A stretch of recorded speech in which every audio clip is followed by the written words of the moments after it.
Hey guys, what's going on? It's Bryfrost here, coming at you today in Escape from Tarkov, and today just wanted to do a quick little video here, and basically covers a lot of hot discussion that is going on, primarily here over on Twitter between like Nikita and the community, and just kind of getting feedback and a lot of good, productive conversation has been going on. So I wanted to go ahead and share that with you guys because I thought it was important and impactful here to kind of help spread the message. But essentially here, starting off, we have Nikita posted. It's been a few days now, and basically he was asking for feedback, either positive feedback or constructive feedback, because anybody can just be really negative and hurtful about things, but it takes a lot more courage to have a constructive comment, right? So basically just asking the community to provide either positive things they enjoyed or constructive feedback. And so I wanted to go ahead and start here with Pestily because I think he has a great point here. So basically he is a firm believer in the hardcore version of Tarkov should be focused on most of the loot you acquire and are able to get finding it in raids. So that means not having to rely as much on traders, except for like probably essentials like meds and things like that, which I totally do agree with that point. The loot should be plentiful to the point you are leaving stuff you would like behind. Locked rooms should be rewarding. Surviving is then exciting because you get all that good loot out. Less loot in raids feels painful and tedious to farm, makes loading times and gearing up more painful. All the restrictions to container and flee is fine.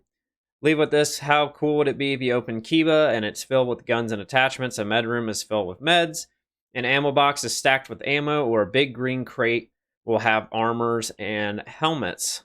Then everything becomes exciting. So yeah, I think that is a pretty great take. That would really incentivize a good reward system for a hardcore wipe, and just kind of incentivize, instead of you finding items to make money, or just having almost no loot on the map, which is what the wipe started with. This gives an incentive to get into the raid. You're actually having to search around for certain types of loot crates or whatever that you're looking for, whether you need ammo, you need meds, or you want to look for armor, weapons, things like that. You can kind of target your raid to go for specific items, and that there is a good chance you're going to find something because the loot is good, right? And then you have to get that dopamine and that adrenaline to get out of the raid with those items, right? So that is definitely some great takes here from Pestily, and I do agree with a lot of what he is saying here. So then I wanted to cover what Glorious E here was talking about as well, which I thought was kind of interesting. So basically he thinks that maybe there should be some type of an additional choice when you start your character at the beginning of a wipe, where basically you can opt into a more hardcore play style. And but the caveat to that is, you still need to have all players on the same live server. You don't want to divide the player base and just have special servers for hardcore players and then like the normal player base essentially. And this really kind of reminds me of how like old school RuneScape has this type of practice in their game. So there's only one live server on RuneScape, excluding like beta worlds and things like that. And basically, yeah, like you'll have people who want to opt into an Iron Man account, or an Ultimate Iron Man, or a Hardcore Iron Man, or like a group Hardcore Iron Man, or whatever. But everyone can still play in the same servers. You can play with people who are not Ironmen, and if you want to impose those restrictions upon yourself, you can do that, and you are signified of that in the game, right? So Tarkov can do a similar approach to that, and they could have maybe some type of special achievement or something next to your name, or whatever, an armband, whatever they can think of to signify, hey, this person did opt in to the hardcore version of the game, and to have some type of reward or just something to signify that, right? So they could definitely go down that route, and people that want to play a more hardcore experience can do that, and everyone else can just play the game like normal. So then, guys, I wanted to go ahead and move over now to a little bit of flea market discussion here. So on screen are the results from the hardcore in-game survey that was conducted. It's been a couple of weeks now at this point since they conducted it. It was about a month or so into the hardcore wipe when they did it. And basically here, the question was, do you think playing with the flea market disabled is more interesting? 50% said yes, 37% said no, and 13% cannot answer, or they're not too sure. And I wanted to kind of compare this to Nikita. He posted a Twitter poll on Twitter, obviously, and he asked as well, or basically, are you a fan of the flea market or are you not? And this post here had 48,000 votes, and 63% said yes to the flea market, 30% no, 7% are not too sure. So I think this kind of raises a good point of for both polls here and both surveys, essentially, that we don't know how many people voted on the in-game survey, but it also comes to the point where how many people actually completed that in-game survey. It was so far into the hardcore wipe, there's probably a lot of the player base who already stopped playing by this point and kind of gave up on the wipe, or they're not going to like load into the game to go complete the survey, right? So I think that does kind of skew the results of that survey, and it really just doesn't really paint a clear picture, right? I do think this Twitter poll does kind of shed a little more light onto the situation here, but definitely, it's not a end all be all or what everyone truly feels. I feel like the in-game surveys, they really need to make them more noticeable as well, because like you'll log in and it'll just be in the very bottom right corner, a little small like number 1 over the survey. And if you're just clicking through the game and wanting to play, it's very easy to miss it. I think when you log in, if there is a survey available, there should be some type of pop-up right in the middle of the screen saying, hey, there's an in-game survey.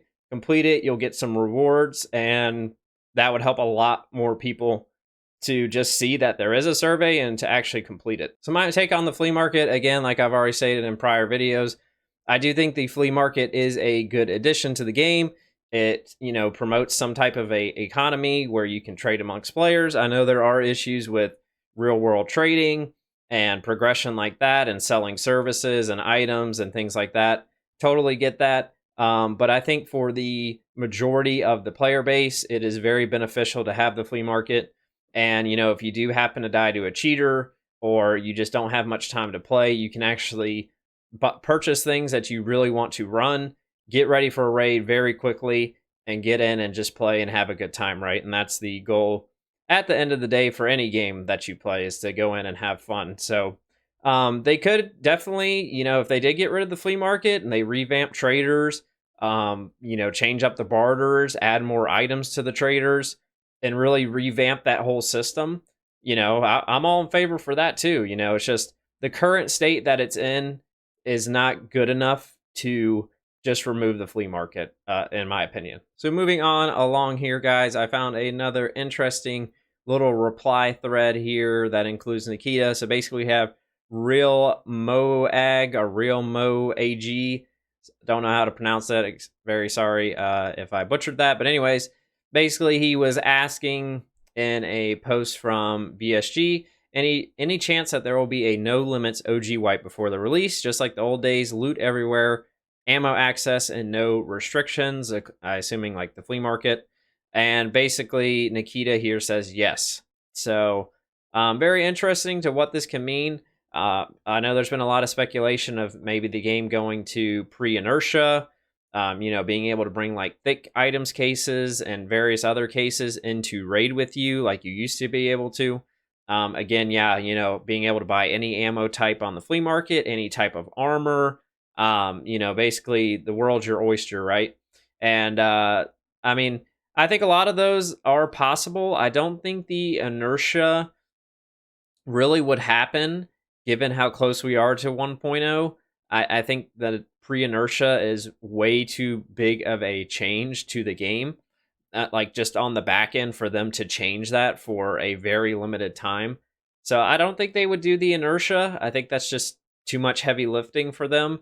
But all the other things, like no restrictions, the flea market being open, the ammo, bringing cases in to raid, like all that, shouldn't be a problem at all. But that does also lead to the question of, is this going to be a continuation of the wipe that we have now, and it's going to continue to get more and more, just open and less restrictive, or are they actually going to do, all right, guys, we're going to be wiping again, in a couple weeks. We're going to do this brand new, fully open wipe until we get to release. I kind of don't think they're going to do that because it just seems like too much work, and a lot of people have put their time into this hardcore wipe and probably are finally getting kind of to a good position and leveled up and things like that, and then they're just going to wipe the game for this open version. So I think they are going to probably just transition this current wipe to a more less restrictive state, but stay tuned and we'll have to see. And then guys, when I was scrolling through just looking for some news here, I saw this post from Nikita. Basically, it looks like some type of sewn in patch or maybe some type of quilt or fabric or whatever, but it has this awesome Tagilla and Killa artwork on, whatever is done here. And it just looks very well crafted, very well made, and it looks extremely awesome. So I just wanted to share that before I got to my next point here. But basically, guys, big news. Tarkov is planning to come to consoles. That's, never expected that. I'm going to be honest with you. I did not expect that. I don't think you guys did either, but how is that going to work with how many binds and controls there are? No clue, right? Would they separate that player base, or would there be cross-play? No clue. I hope if there is, which would be a good thing, right?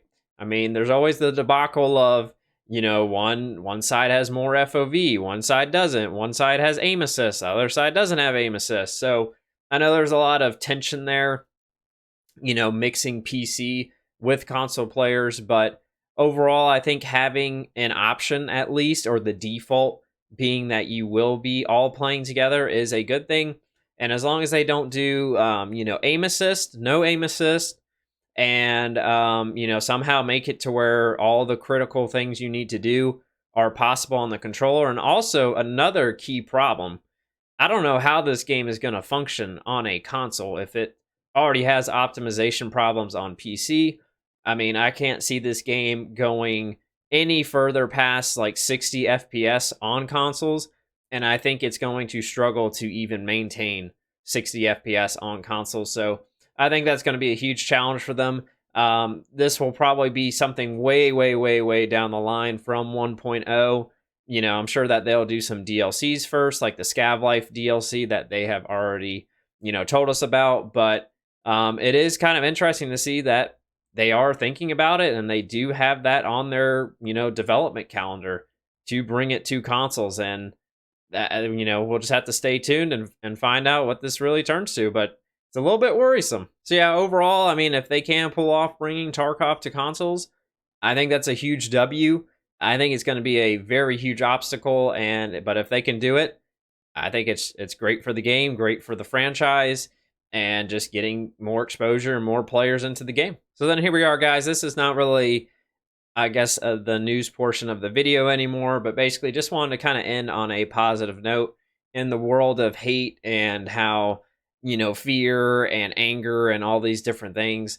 It's human nature to be attracted to those things more than positivity. So I just wanted to try to end the video here with some positivity. So we had Nikita posted just yesterday about Tarkov community is the best community, really.